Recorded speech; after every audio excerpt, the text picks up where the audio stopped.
You are listening to the Dental C-Suite, the strategic alliance for independent dentists, covering the 3 pillars of practice success, people, profit, and patience from the Dental C-Suite. Here are your hosts. Welcome back to the Dental C-Suite. I'm Kyle Hamilton with the Dental Marketing Company. And as always, I'm joined by Jess Beretti from Modern HR Solutions and Charlie Beaulieu from Title Accounting. Today, we're going to expand on a topic that we touched on in our last episode around going beyond the brand and how every one of your interactions with the patient makes or breaks that relationship and builds that brand of your clinic in your community. So we were talking about it last week from the perspective of hiring a treatment coordinator or looking at the different roles and the different touch points that your clinic has with your patients. And today we're gonna talk about that, how marketing isn't just Google reviews, isn't just a website that shows up high in search, isn't just running ads on Facebook, Instagram, whatever platform you want, isn't a billboard. Marketing is really going to be all of the things that you do that leave an impression on your patients. Branding's a feeling, is it not? Isn't that like kind of the definition of branding? More or less. Yeah. Like the way that I describe a brand, it's not your logo, it's not your color palette, it's not your font. Those are visual identity markers. Your brand is what image comes to mind when someone hears your clinic's name. Right. What is it? Do they hear that name and kind of cringe, or do they hear that name and go, "Yeah, I'm in good hands there"? So all of those things are what constitute your brand. It's a feeling I think patients get when they walk in your front door too, right? When they're Very put much on so. hold on the phone, when they get a bill from you, when a team member doesn't smile, like it's all those things, right? That kind of is a brand. It's all of those things, and that's where it's really important to make sure that you've got brand alignment across everything. It's nothing will kill a brand faster than having a beautiful website, big smiley faces as hero images and throughout your website, and they walk into your clinic and it's dark and people are sullen and Yeah. that it needs to be cohesive and it needs to flow right through every touch point. And the reception just doesn't even acknowledge you. That'll also kill that brand. Yeah. Or a quick, please sign in, have a seat. Yeah. Yeah. That's their first point of contact, right? It's exactly. And I might just get my HR piece out of the way right away, and then I'm just gonna go leave for it all to you guys. But here's my angle. Your team is your brand, and it's not your office design. It's the people and how they were hired and how they were trained and how they're led. And I think that's what patients actually experience. So, yeah.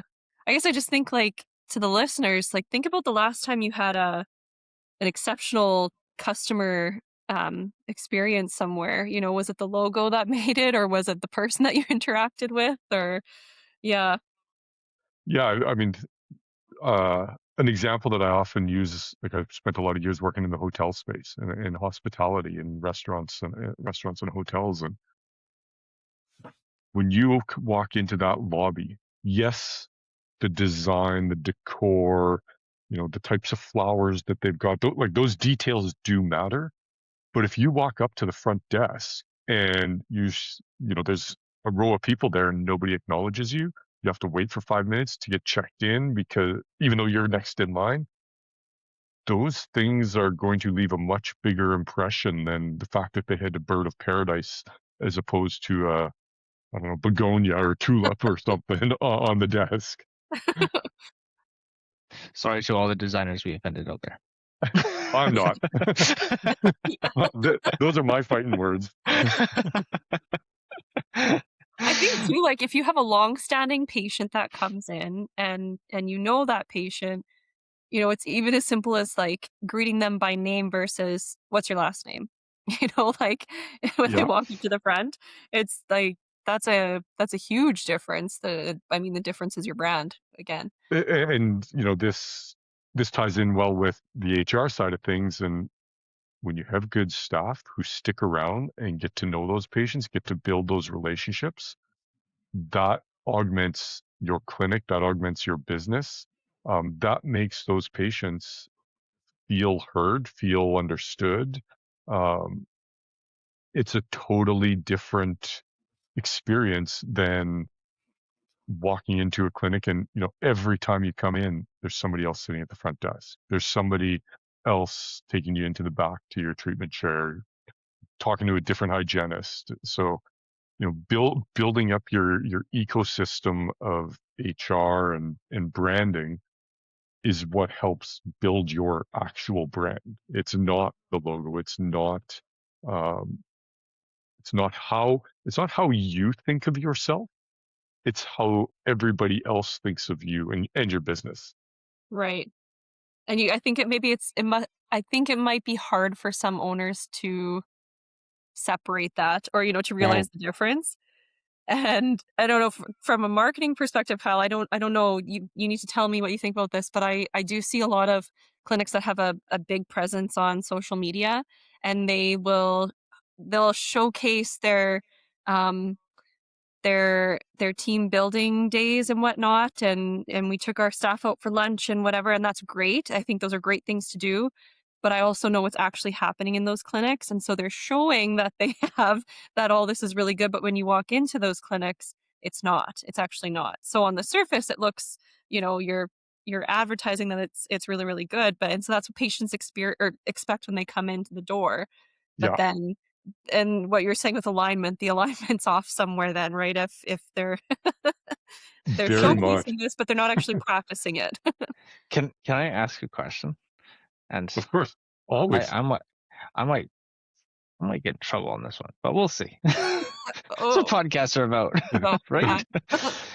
Do you see, or Jasmine, question for you too, do you see an inverse correlation between the heaviest advertising offices and their operational or HR actual like operation side of things? It's just not good.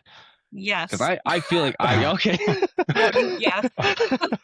so so by extension, when you type in dentists and your locale, should you not go with the first one on the list? Is it Ooh, Well, that's a good marketing question. Also a good that is question. a really great question. I Um, might be getting somebody in trouble. That's a great question though, right? Like, and I I Kyle, mean, maybe correct me that's if a I'm whole wrong. like deep dive You're episode in I itself. mean yeah, that could be a total deep dive, but that also comes back to great from question. the patient's perspective. Yes. And when if you're a patient looking for a new dentist, part of that process is it's who's accepting patients. I Yeah. get that that's Right. kind of the big thing first and foremost. But if you've got your choice between a couple, interview them. And this is less from an operational and practice management side of things, and more from a guidance for patients and how to approach new dentists or finding a new dentist. But yeah, there's certainly the potential of that inverse correlation. I mean, I think of some of the clinics that I work with, um, the ones that do the most advertising and the most maybe underneath the surface don't have the best clinic experience, because they're constantly having to attract new patients because they're just not converting. And we've spoken at length about the value of converting patients over generating new patient leads, and what Yeah. that metric and those that can impact financially. Um, but yeah, that's definitely a topic for a much longer debate or discussion potentially. I'm sure we can Write it all think down. of a few. You gotta Yeah, but I of have course written it down. Yeah. it also really depends on, where the clinic is in their growth cycle, if you right. will, and Absolutely. Yeah. what the clinic owner's ambitions and goals are. Yeah. If you're in a growth phase and you're wanting to scale your clinic, or you're trying to expand out a second or a third clinic Yep. to your brand, yeah, you're going to be advertising. You're going to need to spend money to attract those people. You can't see that quick growth with really just organic conversations and kind of that natural word of mouth. You do need to be aggressively trying to attract new patients or Yeah. pull patients away from other clinics. But at the end of the day, if what you're saying doesn't match with what people are experiencing, that's a recipe for disaster to your brand.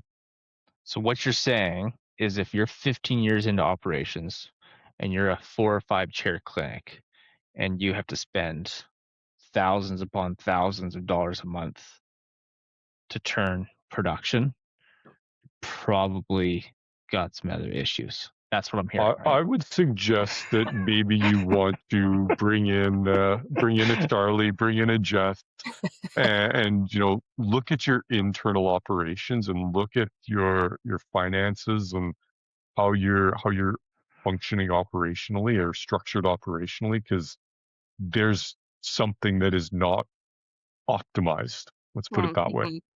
I think we've got a hot topic podcast for the future. I think so.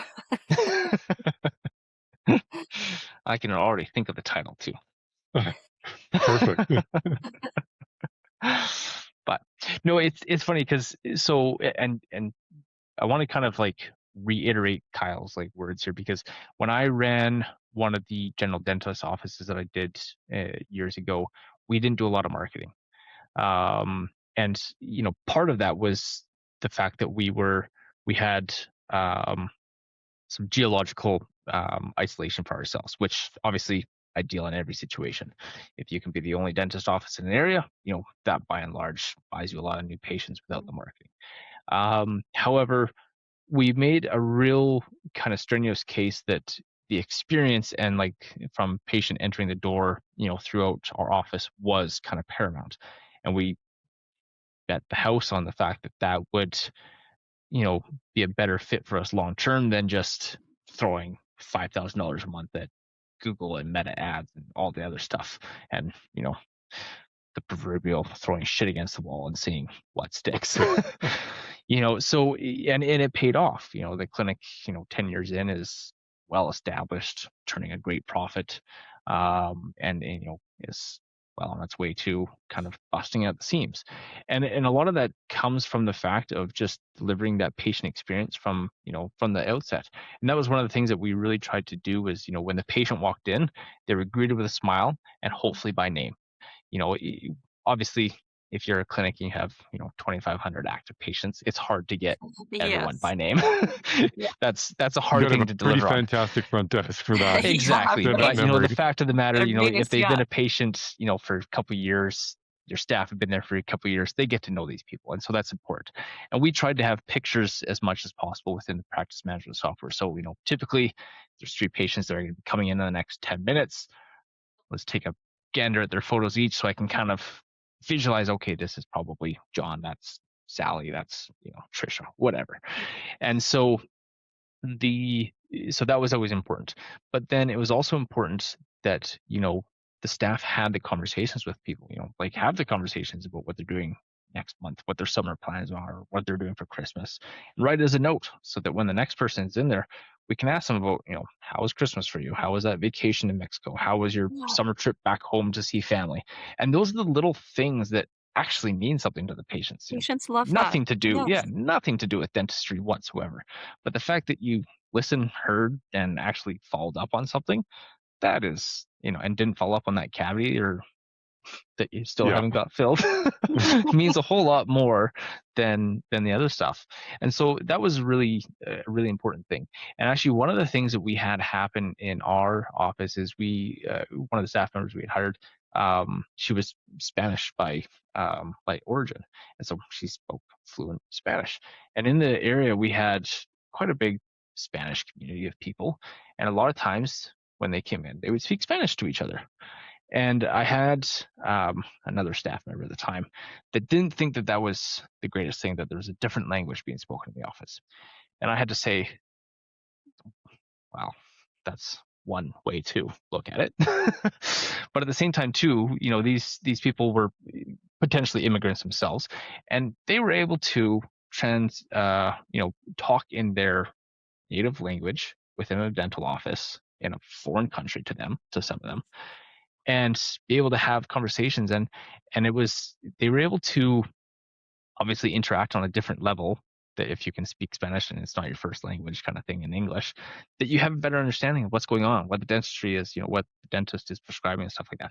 And that was something that really delivered, um, within that community, that like, hey, they have receptionists that speak Spanish, Yeah. like, Yeah, and like that kind of like, huge. harbored like this whole community that, oh, we're going to that office because, they, and I've seen that in other offices too, where, speaking languages of, in Canada, we're an immigration hot place for the world. So if your office staff can speak other languages, I mean, that can invite entire communities into your office, For sure.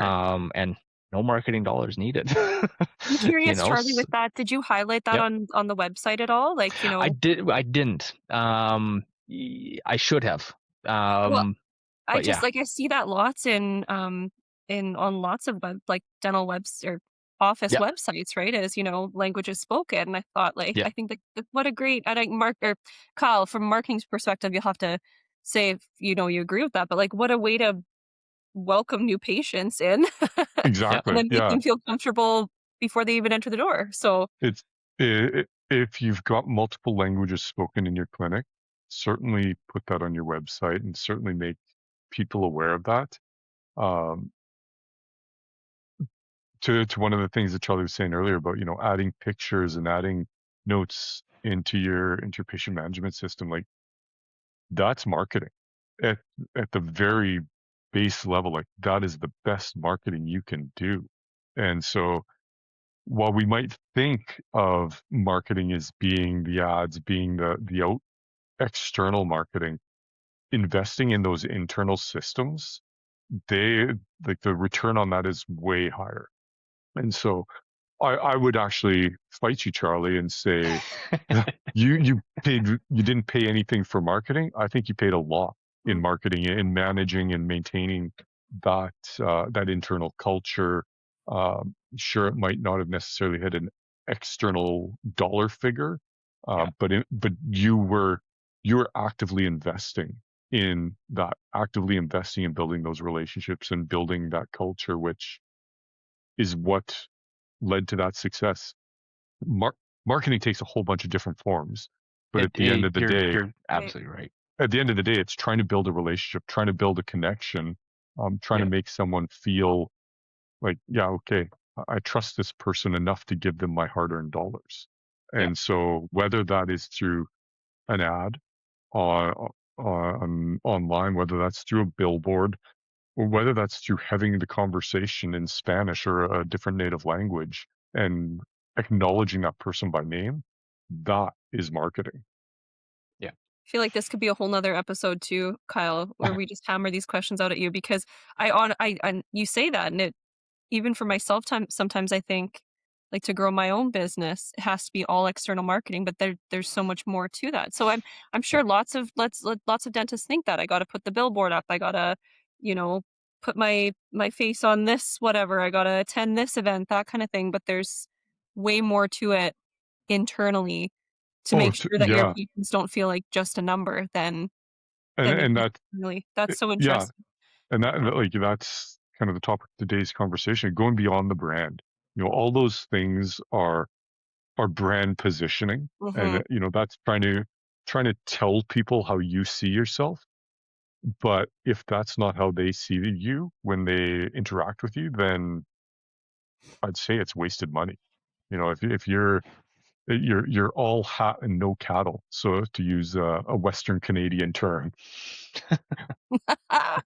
Very good. Love it.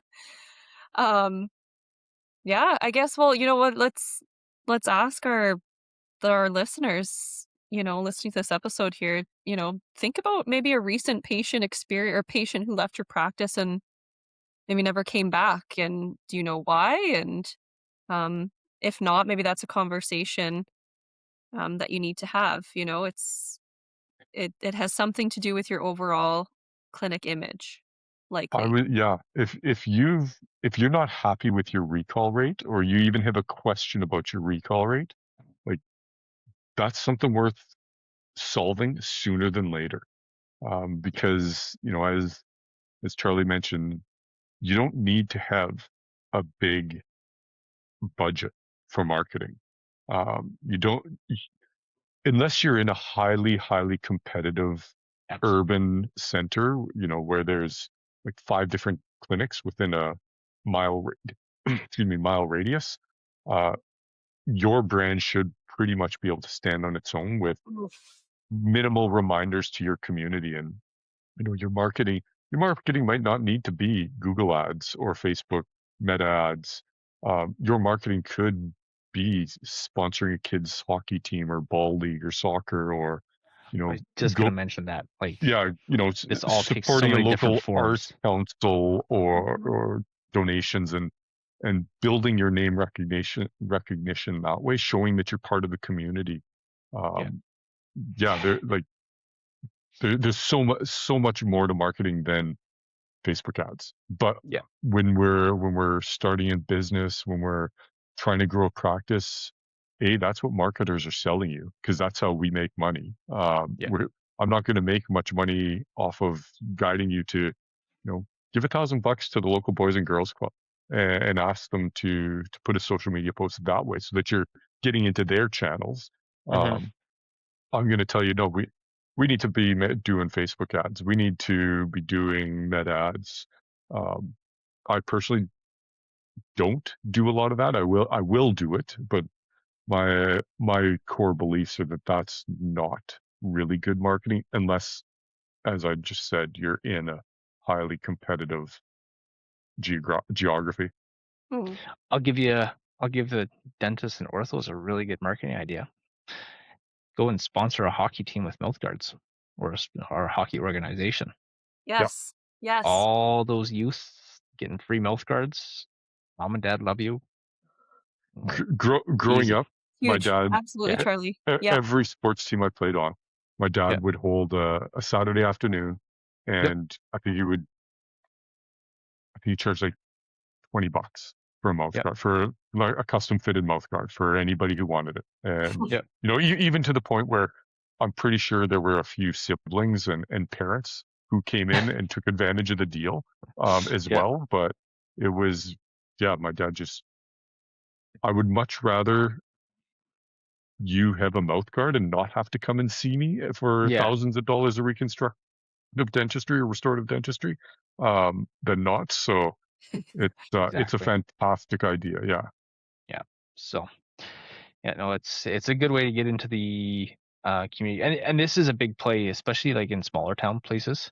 It can work in the bigger towns too, but sometimes that's a little bit harder. But yeah, if you're in a smaller town area, that stuff hits home way way harder than Google ads or stuff like that.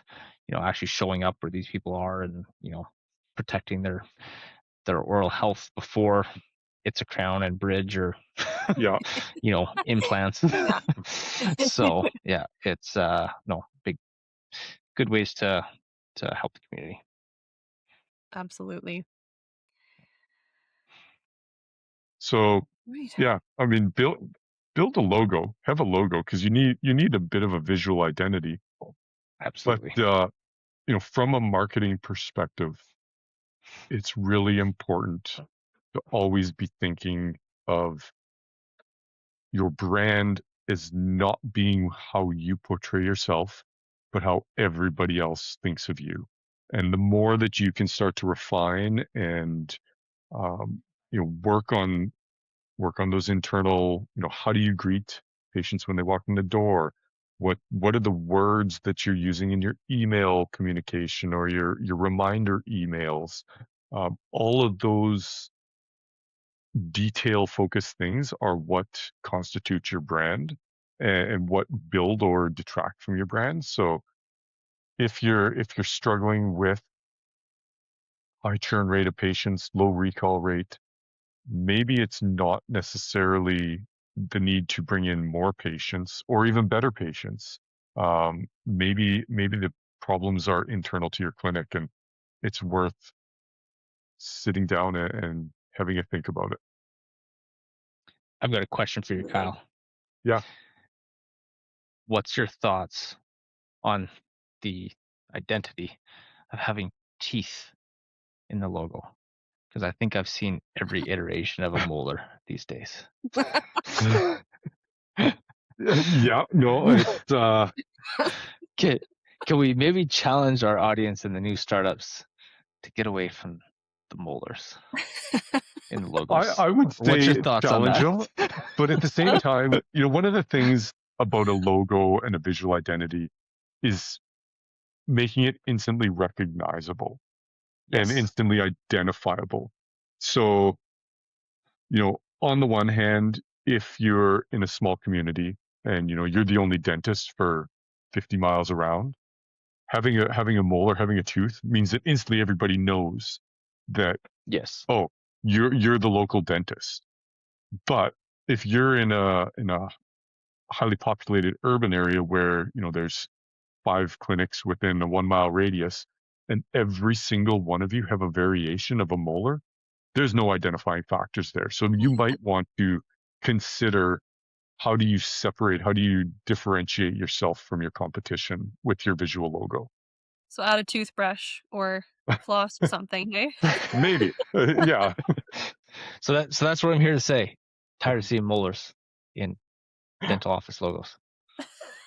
Let's go in a Very different good. direction. Well, if we if we Bicuspid or something. if yeah, we could change the tooth. I was gonna say, if we started seeing like ears or eyeballs, that would be really confusing.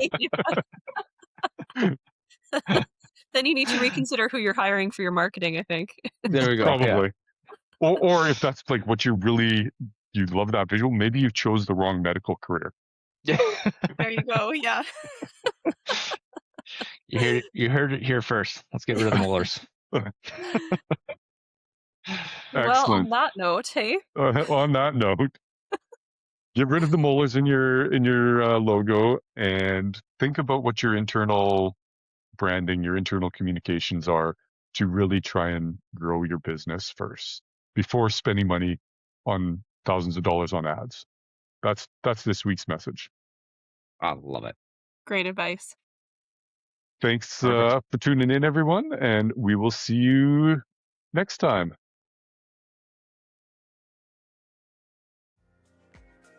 You've been listening to the Dental C-Suite. For show notes or to ask a question to the board, visit www.thedentalcsuite.com.